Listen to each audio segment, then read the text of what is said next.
Welcome to my channel. আজকে রান্না করব সর্ষে বাটা দিয়ে ভোলা মাছের ঝাল। ভোলা মাছগুলো ভালো করে পরিষ্কার করে নুন হলুদ মাখিয়ে রেখেছিলাম।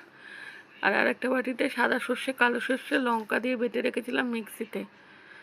কড়াইতে সর্ষের তেল দিয়ে একটা একটা করে ভোলা মাছ ভালো করে লাল লাল করে ভেজে নিতে হবে এপিট ওপিট করে।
ভালো করে যখন লাল লাল করে ভাজা হয়ে যাবে তখন একটা বাটির মধ্যে মাছগুলো একটা একটা করে তুলে রাখতে হবে।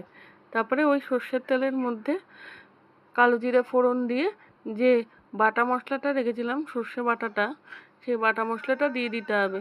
তারপরে হলুদ গুঁড়ো জিরের গুঁড়ো দিয়ে ভালো করে নাড়তে হবে। নেড়ে কিছুক্ষণ নাড়ার পরে যখন একটুখানি তেল ছেড়ে আসবে তারপরে একটু গরম জল করে দিয়ে দিতে হবে। যখন একটুখানি ঝোলটা ফুটে উঠবে তখন ভাজা মাছগুলো ছেড়ে দিতে হবে। তারপরে পরিমাণ মতো নুন দিতে হবে। নুন দিয়ে ঝোলটা যখন একটু টেনে আসবে তখন নামিয়ে নিতে হবে। সর্ষে বাটা দিয়ে ভোলা মাছের ঝাল তৈরি।